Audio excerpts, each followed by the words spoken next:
Hello, folks. Welcome back to the show, Jack Chow on East West with G&E TV.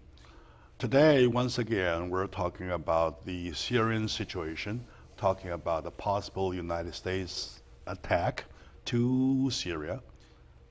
Yeah, there are lots of reasons to do so, and there are lots of reasons not to do so. Should we do it? Should we not do it? Should we do it with our allies if we do find some? Should we do it alone? So lots of questions needs to be answered. With me today is my good friend, Mr. Ken Hemmings. Like I said, he's a writer, but a writer with a lot of heart. A big heart, I should say. You have one heart, but a big heart. Right. And in the first segment, we shared about his opinion. He says, well, if somebody needs to do it, why we do it alone? So that's the big question. So let's get on this, why we need to do it alone. That's a big issue. In order to do it alone, we have to create a attack, right? Yes. Attack. So since you mentioned the consequences about such an attack, so we would say that, do you think as a person, and do you think yourself as a taxpayer, we should support our country's decision to go ahead? Problem being that even though how strongly you feel going against it, at this very moment, very minute as we talk, the Congress is voting. I mean, at least the Senate is voting. Right. Chances are we're more likely to get it passed, to authorize our President Obama to go ahead with the attack. So what's your comment on that? Well, my comment is I think in many ways it's a diversionary tactic to take the focus off our domestic problems, which is that I think need to be addressed more strongly and in more focus. And the ones that I think have more priority are Iran's nuclear program. If we let that go, that can change history. The spread of radical Islam, which a lot of people want to hurt us, and we have to face up to the reality of that possibility. We have a weakened military right now, and we do have men and women in the military, some of which will probably die if this happens. And there's no real clear victory in a limited, quick attack. There's no victory. So why do we go militarily if you can't win? You can make an influence, but at the cost of money in life, I'm not sure that's worth it. And I don't think a limited strike would make any impact anyway, other than irritating people. All right. Okay, and then the financial impact of Obamacare must be addressed. And also, we can't be a great country if we still don't have great free enterprise business opportunities, and that's being diminished by different taxes and ways of. So you're saying this is only one of the tactics that gets the way to diverse. I believe that. Diverse the attention to our domestic problems. From our real domestic problems. From yes. real domestic problems. I do. Which mostly being the down economy, right? It's very down. And then lots of issues that need to be pushed or not pushed. Yes. Right? Okay, very good. And that could be the opinion. And to my audiences, what we say here is what he says represents himself. I don't know, but what I say here, only a statement for myself. All right. So it doesn't form any position of this show. Correct. Nor does it form a stand of this organization. Just personal point of views. We're exchanging personal point of views. Yeah, and we respect other point of views. Yeah.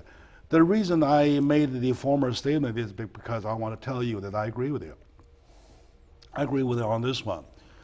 Understanding several facts in the area. Number one, that is the area has never been a single day of peace ever since history.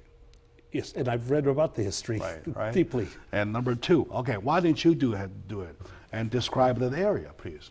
Well, to my audience. Yeah, I'm not a historian, but the Ottoman Empire, which was Syria, was from like 1516 to 1916, and then it became a country, an independent country, and then all the way the next till the 70s, there was a lot of activity with overthrows of the government. Some were only in there a couple of months, and so it's had dictatorships and that on and off for a long time. Then a lot of interface with French troops, the Vichy troops in World War II, and the Free French that went with the Allies. The Vichy in Syria went with the German side. And so there was conflicts there, and then America got first fully involved in '73 with we and Israel then had conflicts with Egypt in Syria and the Golan Heights and all that. So the nature of the relationship between Syria and America this time is they think that we stick too much of our nose in the Middle East business, and we disapprove of how they're running their governments. Now, one cruel reality, and feel free to tell me I'm crazy, but dictatorships, which are horrible and do evil things in most cases, provide some stability to a region. They provide some stability. Because as long as they're stable and they're in charge, it'll be more stable. And now the Arab Spring, which has a lot of good theory and everything behind it, and I'm all for that, but has ramifications that really have diminished stability in the region, in my opinion. And I'm interested deeply in yours. And then there's another sort of a subplot here, and that is the Arab Spring, and in Syria's case particularly, because it's the current case, say the rebels, get in and take over in that. If you're a Christian, you're in much more danger because the Christians have been more persecuted in the countries where the Arab Spring has changed the administration of the country. But to them, that scares me. to that area, that whole region, is not a Muslim versus a Christian situation. It is among themselves. You belong to A group, I belong to B group, they belong to C group. Right. And then the It's tribal, ABC among themselves, they're fighting. Right. Plus, there's no clear line of battlefront. No. There's no. There's among themselves, everybody fights everybody. Yeah. It's a friend, enemy, friend situation. It's all mixed. So my question to you is that once we launch the attack, do we know who our enemy is or enemies are? You hit the nail on the head. We don't know who our enemies are. We don't know the components, the philosophical components of the rebels that are trying to displace Assad. We don't know. We hear things, people guessing and whatever, but we don't know the percentage of jihadists and the percentage of people that want democracy. So if you don't know your enemy and you can't have a victory, why do we do it? And I think a lot of it is essentially saving face, which I don't need my face saved, okay? I don't need my face saved. I need it improved, but I don't need it saved. I like the save your face term. Yeah, and because our president, set the red line in place and then backs off, and I think I'd rather be a little bit less respected because maybe you're a little wishy-washy than doing something that may not well be thought out. It looks to me as not only that we do not have a clear description of our enemies, but also we do not have a clear goal about what we shall achieve. Right. What is the goal? What is the goal? And in the Senate hearings, that's what they're asking. What is the goal? What is the goal? Show me the program. Go, right? What we want to see as the end, as a result of the attack. Because the real true thing is everything that's an action has a reaction and has a cost. We have to know what the reaction sort of will be, and the cost. There is a cost, and there's a danger, I think, to our own security of just doing little things. What would be your explanation if I asked you, with that being said, all the problem being laid down here, why would the Congress? It looks that we're more likely to prove it rather than not. Why would the Congress prove it? I think it's political reasons. I think the Republican Party, whatever they are, is somehow too passive, and there's not enough pushback in resistance to our president getting his way on most anything he wants. And I think there's just fear to push back, and I think you have to push back when you have to push back. The problem being that on this very specific issue, we're talking about democratic-like Republicans who are supporting the attack, and the Republican-like Democrats who go opposed it. Yeah. It's kind of all mixed. See, this is beautiful. The party lines are not clearly cut as it used to be. This is beautiful, yeah. Which makes me feel happier.